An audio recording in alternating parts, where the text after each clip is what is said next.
Mes amis, la Bible est pleine d'enseignements et aussi de renseignements.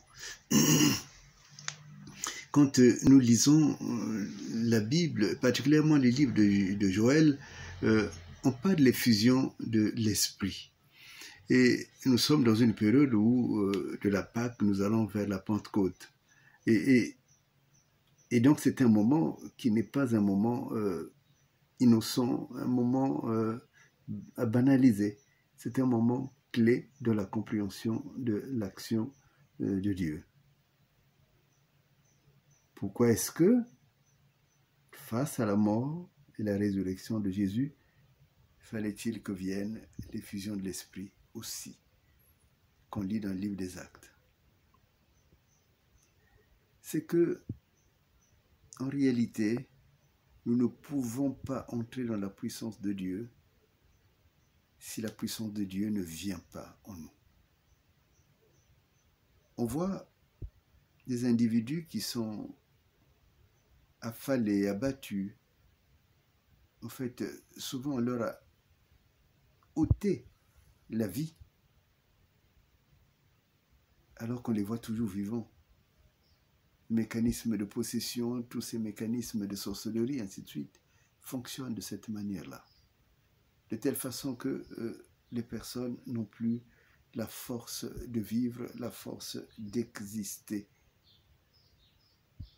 Et la terre, elle est magnifique, mais la terre, c'est un melting pot, c'est rempli de beaucoup de gens qui ont l'esprit de Dieu, mais qui ont aussi l'esprit satanique. Et cet esprit satanique s'empare des enfants de Dieu s'ils ne sont pas vigilants pour, j'ai envie de dire, pour prendre leur force, leur puissance, pour qu'ils s'en servent. Ceci est fondamental, particulièrement pour ceux qui sont engagés dans des combats contre des possessions diaboliques, ceux qui sont engagés dans des états où à la tête il y a des praticiens du diable. Parce que ces praticiens du diable, souvent d'ailleurs c'est pour cela qu'ils se nourrissent du sang de l'homme, qu'ils le boivent, ainsi de suite. Oui, ces praticiens du diable utilisent la puissance des enfants de Dieu. Au point où, à un moment donné, ils sont affalés, détruits, ruinés, et ils deviennent dominables. Et c'est pour cela que Dieu, le sachant, a donné à l'homme son esprit.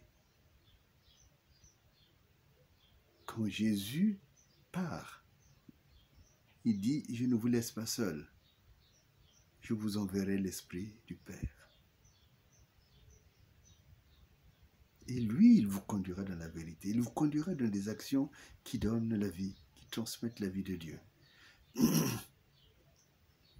Quand Dieu voit le peuple d'Israël ruiné, réduit à zéro, il promet par Joël que Dieu donnera l'esprit sur les enfants, sur les vieillards. Alors ils seront remplis de la joie de Dieu. Alors ils agiront selon le commandement de Dieu. Et alors ils libéreront leur terre. Ils libéreront Israël. Ils libéreront leur propre vie. Amis, ceci est très important à comprendre. Vous êtes abattus, vous êtes ruinés, vous êtes détruits. Et vous n'avez plus la force de réagir, même de chasser celui qui règne sur vous, de vous libérer, de libérer vos terres. Mettez-vous en demande, non pas vis-à-vis de celui qui sert le diable, mais en demande vis-à-vis de Dieu. envoie-nous ton esprit.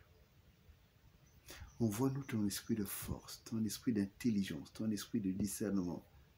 Et c'est le même esprit qu'on appelle l'esprit de Dieu.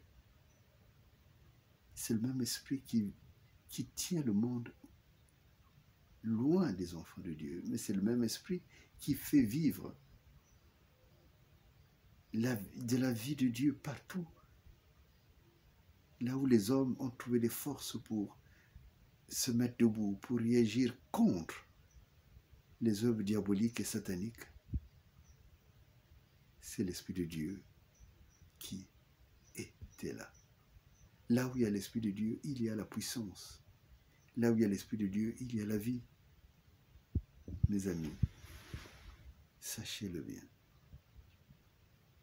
Mettez-vous sous le pouvoir de l'Esprit de Dieu et vous verrez comment ce qui est impossible deviendra possible.